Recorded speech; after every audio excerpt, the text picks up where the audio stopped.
I was born into a religious faith group. I intend to stay there until the day that I die.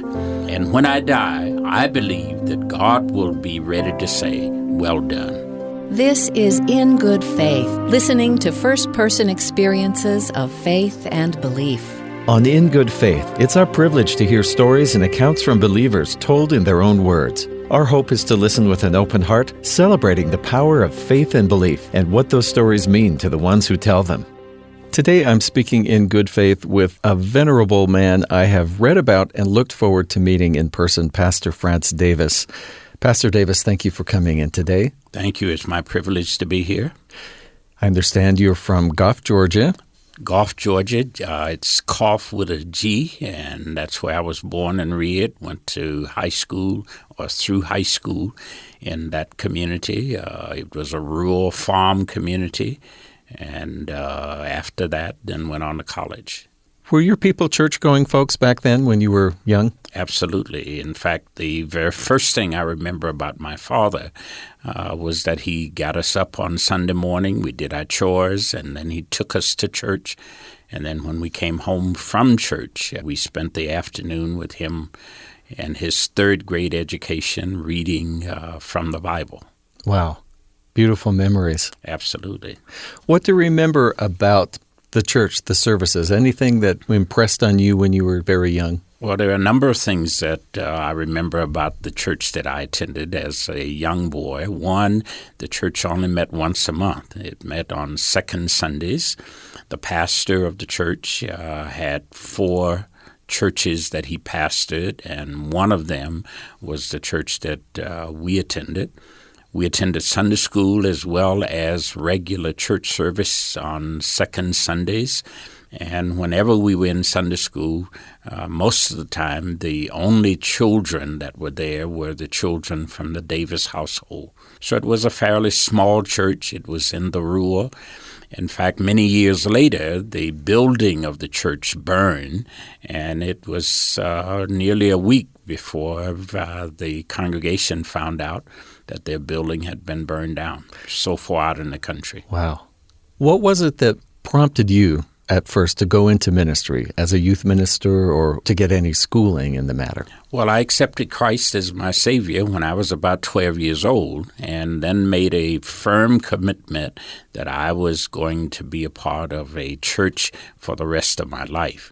Later on, in 1966, when I was trying to figure out what my role in life would be, what my mission would be, what my participation in the community would be, I heard, spiritually speaking, the voice of God say, ministry. And I then decided that was a call from God for me to go into ministry, that was the place that I could make a significant difference in the lives of the people in our community. Would you tell me a little bit about that experience at age 12? That's a pretty big lifetime commitment. Well, at 12 years old, we had once a year in August a revival meeting. It was a meeting that lasted for a week long. There would be a guest minister that would come in, and he would preach every night. Those of us who were not believers sat on what we called the mourner's bench, and that was the first pew or bench in the church. We would sit there, and they focused the service on getting us to understand what the Bible taught, what people believed, and how then to become a believer. And so ultimately, with prayer of my own and prayer of others for me, I decided to respond to the call that was issued at the end of the sermon to accept Christ as my personal Savior. It started with hearing the Word of God and understanding what the Bible had to say, and then secondly, believing that, and once I believed it, making a profession or confession of faith with my mouth. When you felt that you had received a call, and I love the way you phrased that, not an audible voice, but somehow personally, Absolutely. It was personal. It was not in the Bible. One reads the Apostle Paul's experience, for example, on the road to Damascus. And when one reads that, if one reads carefully, one will discover that Paul heard God speaking to him, but there were other people with him who didn't hear the voice. They knew something happened, but they didn't hear the voice. And the same was true with me. It was a personal, spiritual experience with God, between me and God alone. So in any training you got, which could be useful to learn more of the Scripture and learn about pastoring or being a minister, that's just in addition to what you initially felt as your call. Well, the call is first, and then in addition to the call, the background of formal training was required. And in my particular case, that's a bachelor's degree as well as a master's of degree in religious studies, or a master's of divinity is the particular degree that a person to be a pastor would be expected to get. And that comes after. So one has the experience of the call of God. One expresses that to the congregation. The congregation says, we agree. And then you go to get the training that's needed in order to be effective in the work of pastorate. Did your father live to see you pastoring? My father and mother both lived long enough to see me as a pastor. Both of them came here to Salt Lake City and visited at various times, and were very excited to see their son be a leader of a congregation, and especially being so far away from home, from Georgia to Utah. Yes.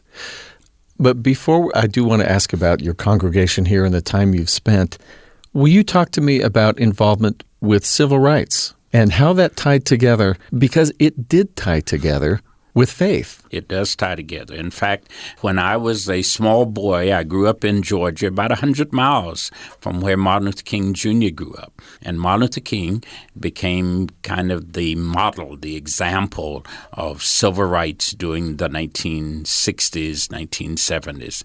And I had an opportunity to meet with him personally, to interact, to interview him, to write an article about him. And so he became my role model. And I saw in Dr. King the practice of his belief put into action by his behavior, which was civil rights in his particular case.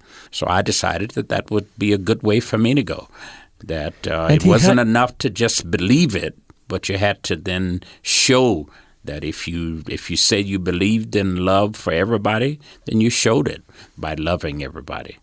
He never did choose the easy road, did he? Well, it's not an easy road to be a pastor, to be a civil rights leader. It's difficult to say to the people who are around you, some of whom are on the one accord with you, many of whom are not, that you love them and that you want the very best for everybody. And yet, isn't that the essence? That's the essence of faith in God, of Christianity. That's the essence of our being. And if we're going to truly be full human beings and in the best sense demonstrate that to the community where we live, it's going to be a difficult journey, but we have to climb.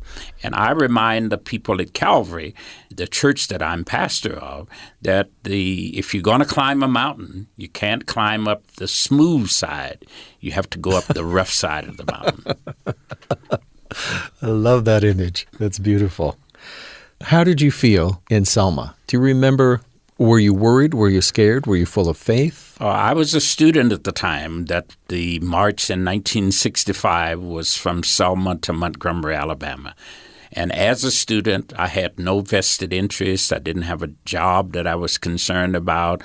I didn't own any property that I was putting at risk. And so for me, it was an opportunity to make a change on behalf of the people who lived there, and I was not really afraid. Now, during the march along the way, we lost a lady, Mrs. Valda Luzo was killed, and after that, then we were very nervous and very worried that the Ku Klux Klan might do us harm. And in fact, the President of the United States responded to that by federalizing the Alabama National Guard and having other military bodies to come and make sure that we were safe. So it was a scary time, but it was also a time that we could see the effect of the actions bringing about change. Yeah. So much of which has lasted. Much of which has lasted, but unfortunately it seems that we have come either to a screeching halt about acceptance and welcoming and guaranteeing the rights of all people, or we're in the process of trying to turn the clock backwards. And I'm afraid or bothered by our current attitudes, which say that it's okay to hate, it's okay to treat other people with disparate ways. Let me ask you about coming clear out to Utah. It was your first pastorate. If I understand, you were expecting to be here maybe a year? Right. I came to Utah in 1972.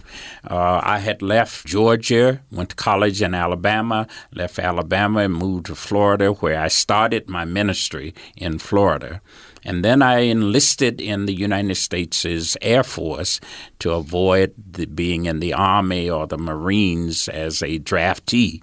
Was brought out west by the military. And so I was stationed at Nellis Air Force Base in Las Vegas, then went to Southeast Asia, came back to Idaho, Mountain Home Air Force Base. And when I was discharged, I then moved back to California, where I continued my education. I went to college and at multiple colleges and institutions and got degrees. And then when I was graduating from UC Berkeley, was offered a job at the University of Utah as a teaching fellow and graduate student for 1 year. And that's what I came for. And my intent was to spend that year to get a master's degree at the University of Utah in communications, and then to return to Georgia, where I had several opportunities offered to me there. But you stayed. I stayed because just before I left, just a matter of days before I had planned to leave, the pastor of the Calvary Baptist Church in downtown Salt Lake City resigned and said he was leaving and asked the congregation to have me fill in until they could find somebody. So I stayed. They then called me as their pastor, and for 43-plus years now, I've been pastor of the Calvary Baptist Church. Pastor Davis, what we really need is 6 hours to do a mini-series to do justice to your experiences, your thoughts on different eras of history, and your value of education. It's very kind of you to take time to talk with us specifically about faith and belief here for these few minutes. But I'm so impressed with the course of your life, and I'm so impressed with the outreach to other people that your church does. Well, education for us is the one major opportunity for bringing about significant change in terms of life. That if you want to be upwardly mobile, you need formal education. If you want to be more positive about life, you need to broaden your understanding and knowledge of things and of people. And education is essential if one is going to be effective in doing the work of leadership in a given community. My wife and I, Willeen, went to some of the same schools. And as we went to school, we determined that if we were going to make a difference in our society, we'd have to get ourselves prepared. Much like Dr. Martin Luther King did. Dr. Martin Luther King earned the highest degree possible before he started doing much of the work that he did. But once he was prepared, as the ground swelled and people said, it's time for a change, he was ready for leadership. And that was my goal in life, was to get as much formal training and education as possible, and then to be ready when called upon to be a leader. Since that time, of course, we've made a special effort to give the same opportunity to other young people, so that we have the Pastor France Davis Scholarship, where we have students all over the state of Utah. We have students in high school that are on scholarship. We have run, and my wife was instrumental in running a preschool reading program. So we do a lot of things in terms of education, because education is one of those things which will help you then to be all you can be. I'm trying to imagine going before a congregation week after week and planning, what can you say, what can you do that will strengthen people, that will help connect them with God? What are the things for you personally that make you feel prepared, like I'm right with God, I'm in touch, and now I'm ready to reach out to other people? I start all of the time by reading the Bible, and therein I find inspiration for speaking to the needs of people. So I spend about half my time reading and studying and preparing and deciding that, hey, this is something that every human being needs in order to reach their fullest potential. And then I spend the other half of the time trying to figure out what it is that people need, visiting hospitals, visiting jails, interacting with families and their personal situations, talking to people, just being about the community. So half the time in preparation, half the time getting familiar with the people. And then on Sundays, I'm ready to deliver 2, 3, sometimes 4 different sermons to a group of people and to speak to their hearts to try to get them to then reach their potential. Over that much time, ministering to that many different people, spending that much time in study over the years, as your walk of faith has continued, how is it different for you than when you first began? Well, it's different for me than when I first began because, first of all, I started in the rural area. I was doing very little to impact the lives of a whole group of people. But being a pastor, I get a chance to impact the lives not only of the congregation, but the whole community in which I live, the state, the surrounding area. And I'm one of the national leaders of our church organization. I'm one of the vice presidents of our national church's training arm. And therein, I get a chance to affect the lives and touch the lives of people in a much broader sense. Our congregations are not only here in Utah and in the United States of America, but we are all over the world. We have congregations in the continent of Africa, in Asia. We have them in Germany. We have them all over the place. And I get a chance to participate in providing training for those people who are leaders of those congregations as well. What do they need to know to be good leaders? They need to know, first of all, that they have to know who they are themselves. Until they can come to grips with who they are themselves, then they can't help other people to realize who they are. So the starting place is coming to grips with who they are as a person, but who they are in relationship to God. And then secondly, they have to know God's Word. They have to know the Bible and be able to facilitate understanding of the Bible. There's a wonderful story in the Bible of an Ethiopian eunuch who was joined by one of the apostles, and the apostle asked him, "Do you understand what you're reading?" as he was coming from church. And the young man's responded was, "How can I except somebody help me?" And then he was helped by the spiritual leader who was one of the apostles of Jesus Christ to be able to understand that. So I teach them that you got to know who you are yourself. You have to know the Word of God. Then thirdly, you have to know who other people are, that they are in many ways identical to you. Just they have the same warts and same issues, same wants, same needs, same abilities as you would have. And once you know that, then you have to also have a commitment to sharing and to helping to bring about the change. I teach the members of Calvary that until you help others to reach their potential, you'll never reach your own. When you're seeking inspiration, when you're in prayer, when you have events happening in people's lives and you're in prayer for them, how do you perceive answers to prayers? Well, I pray sometimes asking God to give me a clear signal. I lay out a fleece, if you will, and ask him to... Like Gideon. Like Gideon did, and ask him to speak to me in that way. Other ways are just by the urgings that come as a result of Paul writes to Timothy that a man who has a desire has a good desire. And so just that urging that comes from the Word. And then when reading the Bible, there are things that jump out at you based on where you are now. For example, when 9/11 happened, I had one thing planned for the sermon, but had to change it because now people were in crisis over 9/11. As far away from New York as Salt Lake is, but people were in crisis. And so I had to listen to God speak about something different than what I had planned. I plan as best I can, as if everything depends upon me, but then I approach it as if it all depends upon God himself. Are the two of you parents? We are parents, have 3 children, 4 grandchildren, and 1 great-grandchild. We've been parents for many years. Yes.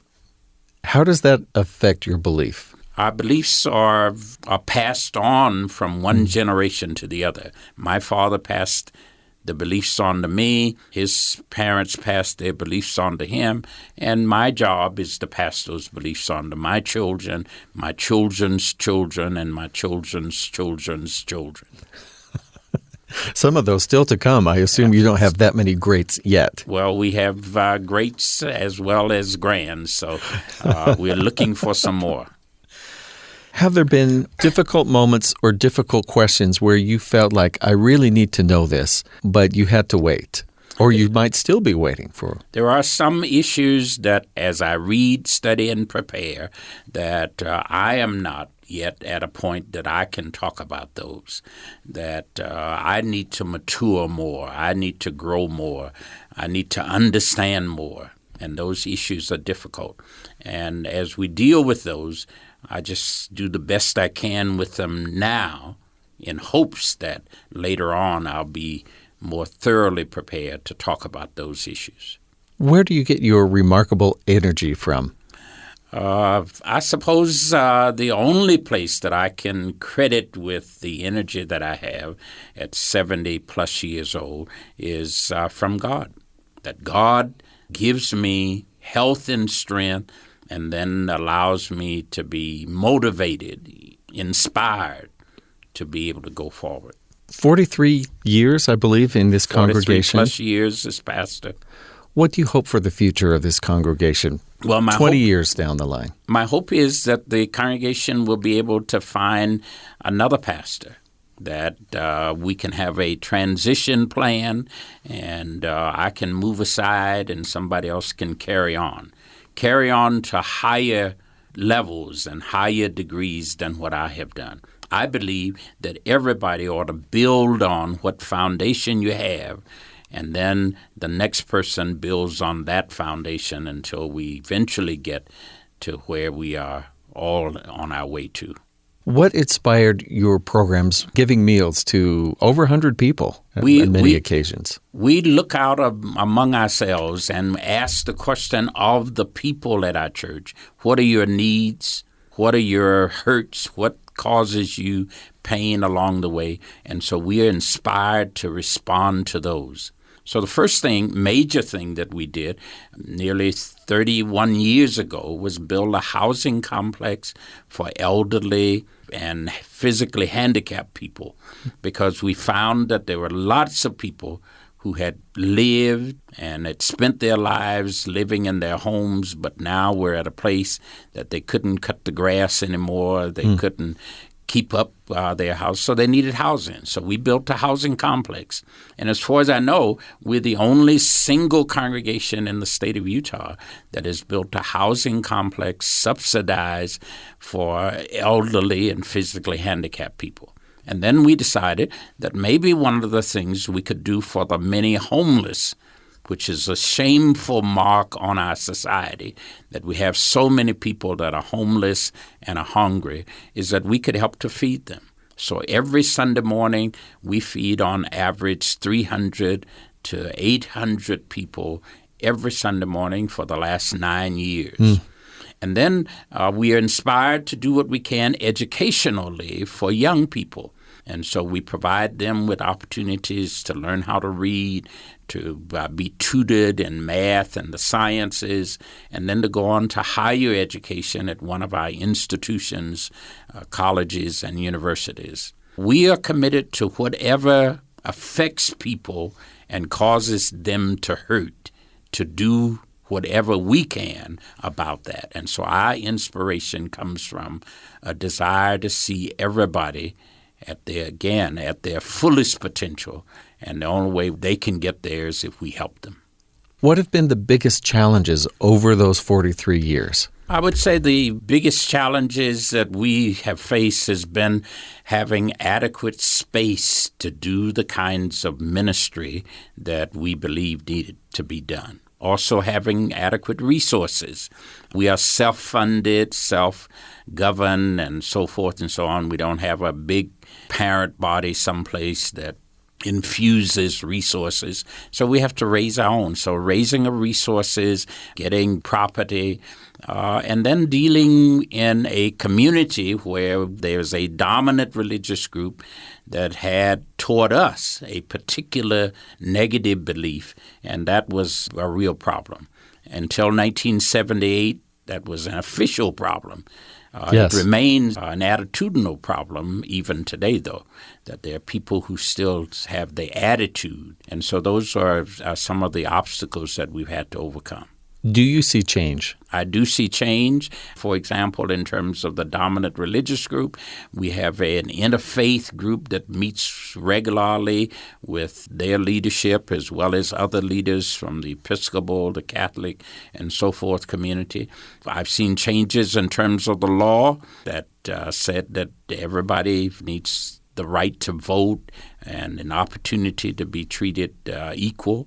I've also seen that people now are willing to work together more, putting aside the differences that they have, but working together on the things that they have in common. For example, the homeless issue, I think all of us essentially agrees that that's an issue and a problem that we all need to work on. So we can work together on that, although our faith beliefs might be different.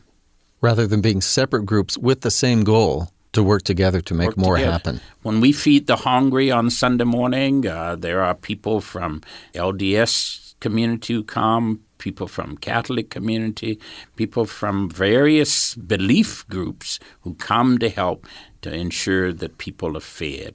And hunger, God did say that the poor you have with you always, but nowhere did he say you have to have the hungry with you. And the homeless. And the homeless. There must be times when you feel the approval of God. Well, I feel the approval of God on an ongoing basis. I could not do what I do and put up with the kinds of responses and the treatment that I get sometimes if I did not have a sense that God said, "You okay, you're doing okay, you are making a difference. There's more you can do, but you're making a difference with what little you have." What should I ask you that I don't know to ask? What would you like to share about your personal experience with faith and belief? Well, my personal convictions of faith and belief are inbred. They have been there from the very earliest times that I can remember. They will remain. I was born into a religious faith group, and I intend to stay there until the day that I die. And when I die, I believe that God will be ready to say, "Well done." Pastor France Davis, thank you for speaking with us in good faith. My pleasure. Thanks for having me. Thanks for tuning in to In Good Faith. In the second half of the show, we'll learn about the Fill the Pot ministry for feeding the hungry and homeless at Calvary Baptist Church, and we'll hear from a panel of listeners discussing the ideas brought up by our guest, Pastor Davis. Back in a moment with more of In Good Faith.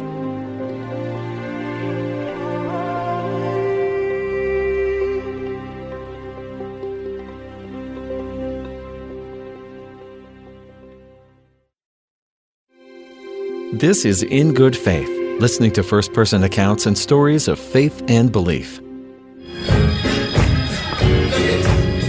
I'm so excited. I'm so happy. Overjoyed that Jesus loved me. That's the choir from Calvary Baptist Church in Salt Lake City, Utah. In the first half of the show, we talked with their pastor, Franz Davis. He mentioned one of the ministries of his congregation and what they've undertaken, which is to feed the hungry and the homeless, not just sometimes, but every day. According to the church website, mercy is that special ability that God gives to certain members of the body of Christ to feel genuine empathy and compassion for individuals, Christian or not, who suffer distressing physical, mental, or emotional problems, and translate that compassion into cheerfully done deeds, reflecting God's love to alleviate the suffering. Fill the Pot is a community outreach ministry of the Calvary Baptist Church, providing services to the Salt Lake City homeless population since 2008, operating 7 days a week, providing hot meals, clothing, furniture, and access to other agencies with other services. Fill the Pot is funded through donations from the Calvary Baptist Church and individuals in the Salt Lake community. And after 8 years of serving in Pioneer Park right downtown, the Fill the Pot ministry has been blessed with their own brick-and-mortar location just a few blocks west of the park. I'm so excited. Overjoyed that Finding the needs in your community and organizing to meet them. Education and preparation to be a better tool in the hands of God. Do those ideas resonate with you? We ask a group of listeners to share their thoughts after hearing from the pastor. Chaley West is of Italian descent, though she was raised in Argentina. She loves gardening, knitting, and family history. Little Giddens lives in Orem, Utah, where she uses the arts as a therapist. Jörg Wieser has coached youth soccer for 20 years, walked his dog every day for 2 years now. He has 6 children and 3 grandchildren, and is originally from Germany. Sam Payne is a radio producer, storyteller, songwriter, children's author, arts educator. You can hear Sam every day on the Appleseed Tellers and Stories on BYU Radio. Well, what a great conversation between Pastor Davis and Steve Perry. Pastor Davis outlines this process of coming to kind of an active belief, and he talks about hearing the word of the Lord and then believing and then making a confession. And I'm interested in all of those things, in all of those parts of the faith journey. But what was fascinating to me was the rest of his talk about the action that a Christian takes. I'm always interested in the behaviors that accompany religion. And for some of us, what our religion looks like is we sit around and discuss ideas about religion, or we pray or we meditate, And I was just it really resonated with me, this notion of the work of his church being to discover the needs of the people in his congregation and then work to ameliorate those needs, this religion of action. That was really resonant for me. I too was drawn to Pastor Franz's his commitment to what his ministry is. I believe if we're called or we feel like we are followers of God, then we all have that same inclination, I'm hoping, to reach out and to ask those questions so we can meet the needs of the people and so that we can make a difference. But what I kept hearing from him is, yes, in his profession, this is what he does. In his education, in his calling, this is where he is. But I keep asking, well, isn't that for all of us? Aren't we all walking in those shoes? Or, I don't want to say should, but isn't it important that we all try to walk in those shoes? I remember when I was younger, 13, 14 years old, I had my best friend was from Korea. I'm from Germany. My best friend was Korean. I had some other friends in a Catholic and a Lutheran groups. And I remember thinking, what difference does this really make, this religion? Here I have a friend who doesn't believe anything. I have other friends who believe this or that. I really asked myself, what difference does that really make, what I believe? And I think Pastor Davis had really good answers to this question. I like towards the end of his interview, he referred to meeting up with God and how God would respond, and said he gets a certain confirmation from God that God would tell him, yes, you're doing good. You're doing good with what you've been given, and you're making an impact. And I really liked what he said about that. I try to make an impact too in my little environment. Yeah. I grew up in a totally different environment and different culture. Most of the families that I knew were poor. Everybody shared everything. There was not a formal effort to help somebody. It was just a natural thing. And he brought me a lot of wonderful memories of growing up in an environment like that. We shared beds, we shared clothes, we shared uniforms, we shared food. We were not nervous about asking the neighbor for a cup of flour or a couple of eggs. And I see that now in the environment that I live is a little different. And you have to be more formal, more prepared. You have to put the effort to serve. So I imagine at the time he was a little boy, it might have been like it was for me, and he had to learn how to do the service in a formal way, if I understood it right. Yeah, I'll tell you, I think the very most impactful moment for me in the interview, the one that filled me with the most resolve, was Pastor Davis's response to Steve's question.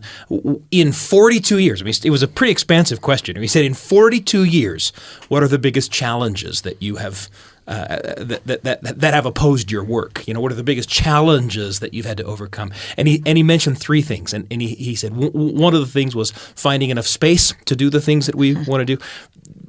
Getting the resources to do the things that we need to do, and opposition from the predominant religion in the area. And I'll tell you, the reason that was so impactful for me, I happen to be a member of that predominant religion, right? And it filled me with thoughts of the ways that groups in their own camps can hinder each other in the doing of good work. You know, it filled me with thoughts of my mother. When my mother was very young, she came out of a Protestant Christian household and joined the Mormon Church.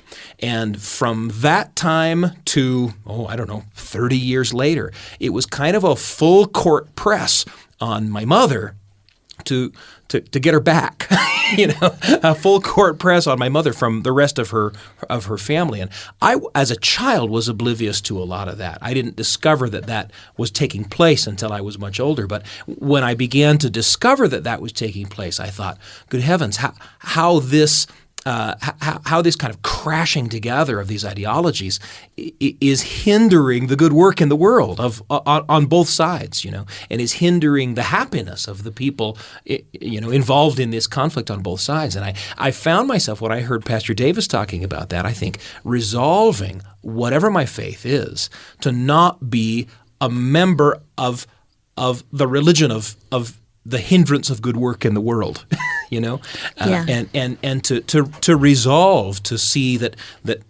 any expression of my religious faith is expression that helps good to be done in the world.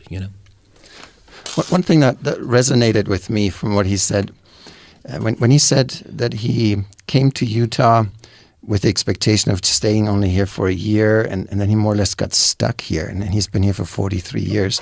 My own experience has been similar.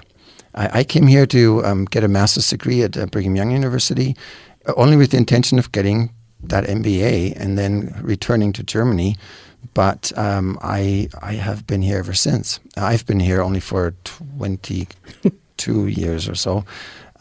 I've made several efforts to return to Germany. I've been to England once. I've been to Washington once. But it seems like this is our yo-yo state. We always come back to Utah and to Provo specifically. But I'm grateful for it. I love it here, and I do believe that the Lord has a hand in these kind of moves, and in mine in particular. I've been trying to figure out for the past 20 plus years why it is that I'm supposed to be here.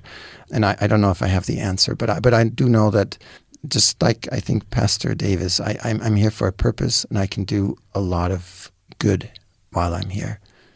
I guess thinking about some of the things that Pastor Davis is saying, it makes me wonder how confident any of us is really about the specific reasons that God puts us in a place. I mean, he's in Salt Lake for more than 40 years without thinking he's ever going to be here that long, And like you say, Jorg, like Pastor Davis has demonstrated by living and working as a Baptist minister for that long in predominantly Mormon Utah, I mean, I guess it's a lesson that says we can help others wherever God may plant us. And I think sometimes we forget that.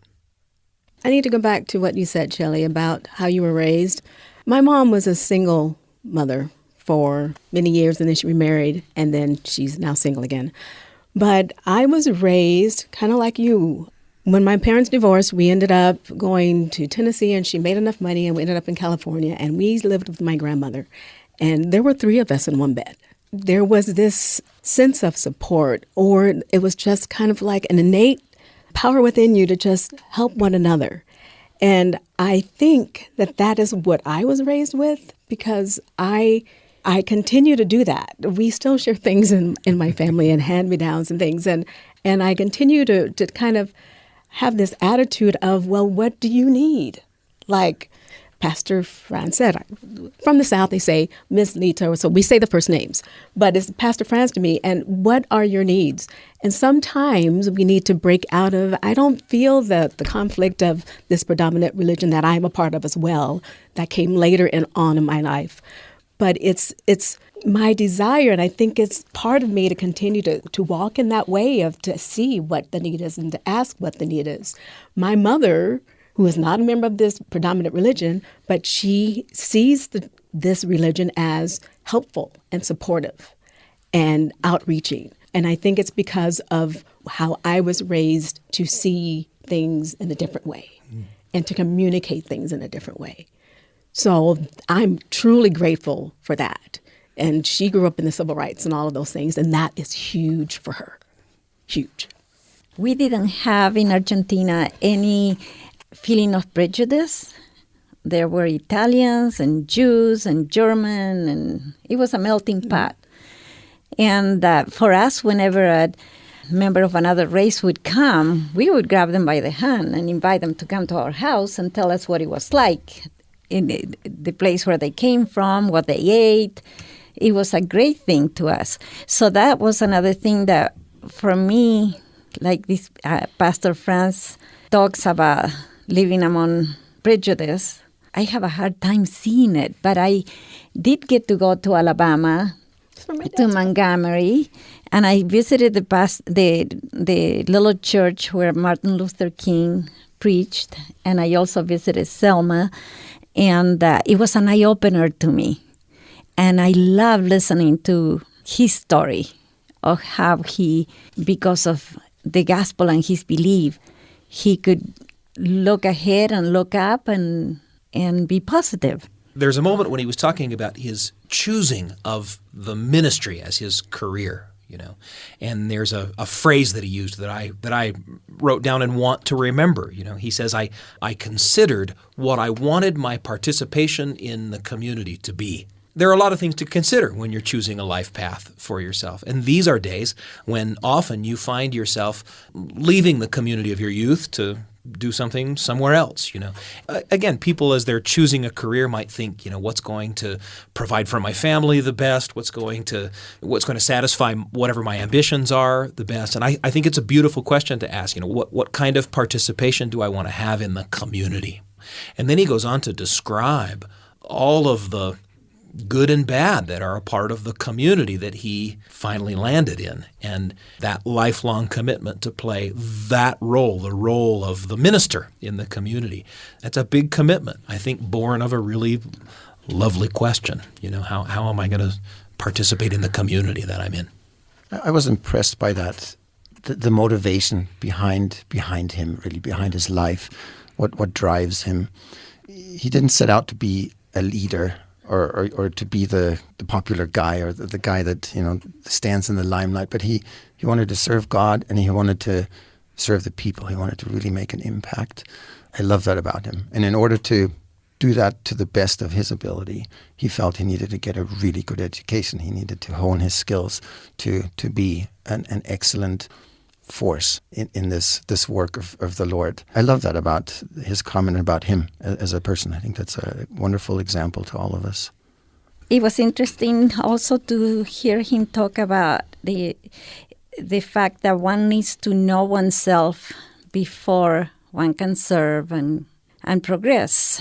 And it brought to mind when I was growing up, I was the only girl in the family, and I truly believed that the world revolved around me.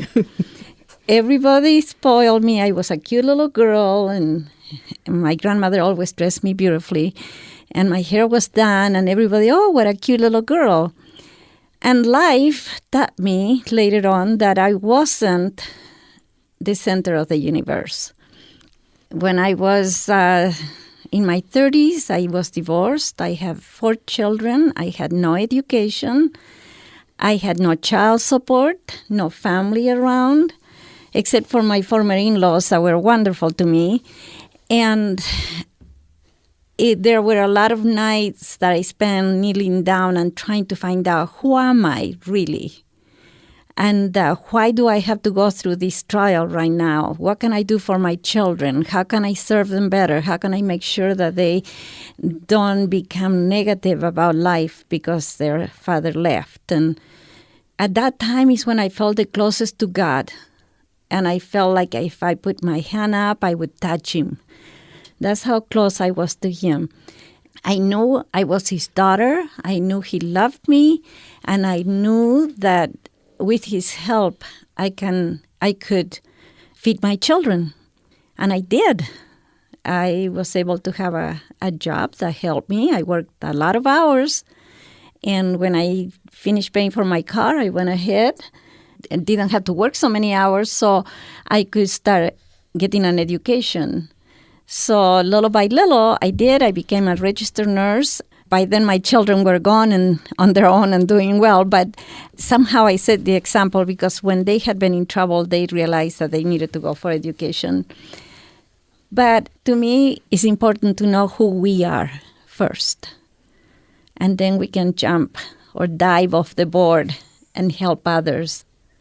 I agree. I think if we know who we are in relationship to God, that is an incredible source of strength and of motivation that then drives us through our lives into education too. I had an ethics professor once when I was going to school who told us that God will take us however we are. You know, he loves us regardless. But wouldn't we want to present ourselves as the best possible people to him that he can do the most with, wouldn't we want to get an education so that if we really love God, he can use the best version of us rather than a broken down version? I mean, he loves us regardless, but wouldn't we want to be the very best so we can serve him the very best? So I do believe that knowing who we are, really knowing it deep down, is a huge motivator for us. I do want to point out that when Jorg was referring to the best version of ourselves, he gestured toward Chaley, and when he talked about the broken down version of ourselves, he gestured toward me. I just want to know. I just want everybody to know I saw that.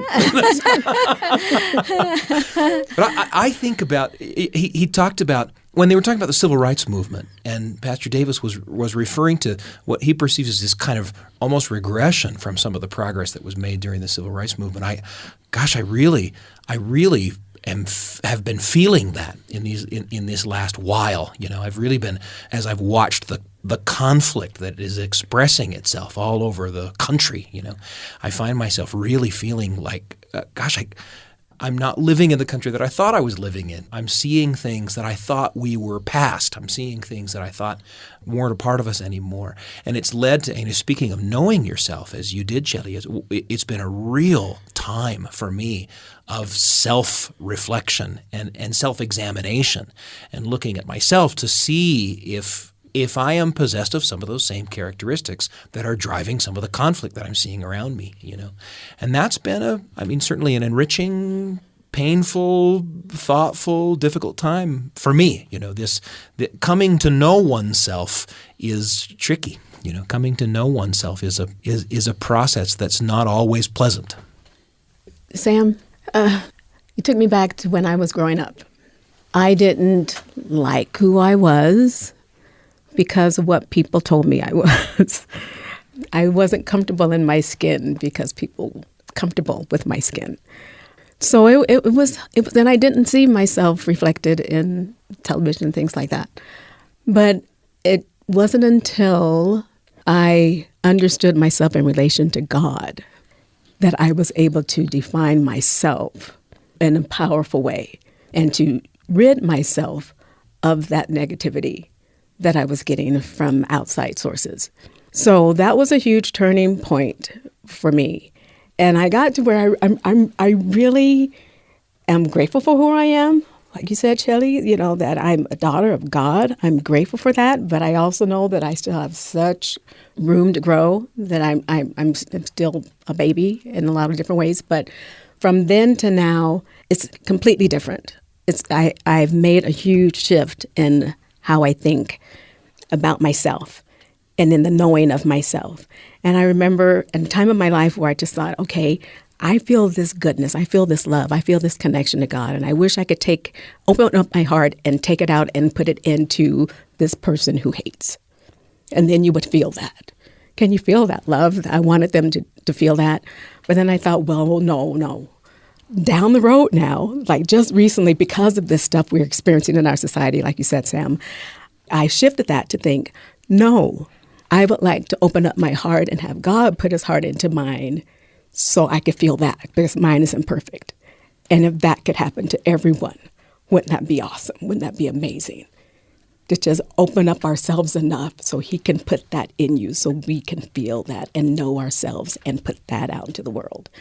That is what's needed. That is a prayer. That's such a prayer for me. But that's my prayer. Can I just feel his heart beating in me so I can do good with it? As I hear you talking about that, I think about kind of this sense that I had from Pastor Davis about this link, this connection between hearts and our moral development, this whole business of learning to love that Lita's talking about, and the intellectual education and development, how all of that can come together or lead to positive action and service. There seems to be an important tie-in of some kind. He mentioned that Martin Luther King had taught that education was so essential to be able to serve.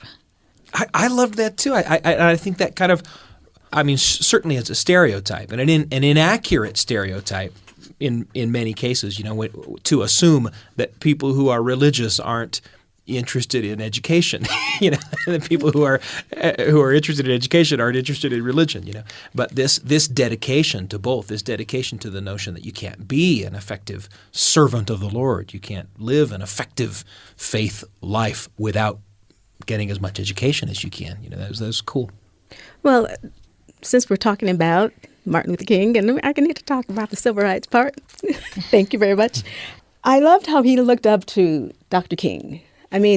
For his religious conviction, but also because he had that education. He said he reached the highest that he could, and he won the Nobel Prize and everything. But I just love the fact that I feel what he was saying is it helped him to become the leader that he was. Is that correct? Accurate? Mm-hmm.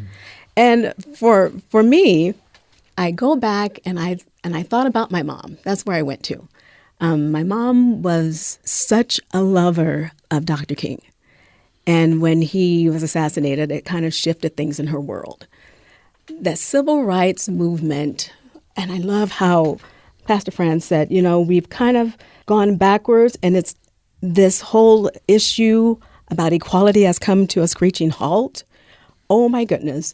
I thought, here's my mother who has so many fears and insecurities based on how she was raised and how she was treated and how she was looked at. To this day, she doesn't vote because she doesn't believe that it's going to make any difference. she still feels like she's being judged when a Caucasian looks at her. She visited here once and had to leave because she felt so uncomfortable in her environment. But how can we, and that's the question, in our own ministry and in our own walk as we try to follow God, hope to overcome this? How can we sit and be okay with it's almost come to a screeching halt or we're going backwards because it was horrible? My great-grandfather was killed by the KKK. This is my history. So, oh my goodness, I want to be out in the community and make a difference. Oh my goodness, I want to feel a sense of progression in our thoughts and how we view each other in more of a godlike way, because that is what makes the difference. Can I see someone the way God is going to see them? Can I treat them that way? Can we do less to put hate out there? Because I don't, my little people, I can't even say that word because it just gives that word more power. I just need to replace it with something good because I know what hate does. I know what it does. So I don't say it because I don't want to fuel it. I just want to figure out how to fix it and make it better. And I love that he addressed that. And I am grateful for the memory that it took me to and how grateful I am for my mom. Even though she's wounded, she still believes and she still hopes. And I'm her daughter and I get to do that too. I want to keep believing, I want to keep hoping, but I want to do something too. That's our time for today. Thanks to our panelists and especially to Pastor France Davis for sharing his time, his stories, and his faith. In Good Faith is committed to the idea that we all benefit from hearing people of widely varying backgrounds tell their personal experience with faith and belief. In fact, we think people with such experience deserve some of our best listening. We hope you found value in today's conversation, and we welcome your thoughts, your ideas about the program. Reach out to us anytime via email ingoodfaith@byu.edu. Find all of our shows archived online for listening or sharing at byuradio.org/ingoodfaith. Or subscribe to the podcast in iTunes or wherever you get your podcasts. This episode was produced with help from Marcus Smith and Christine Knockleby. I'm Stephen Cap Perry. I hope you'll join us again soon, right here in Good Faith.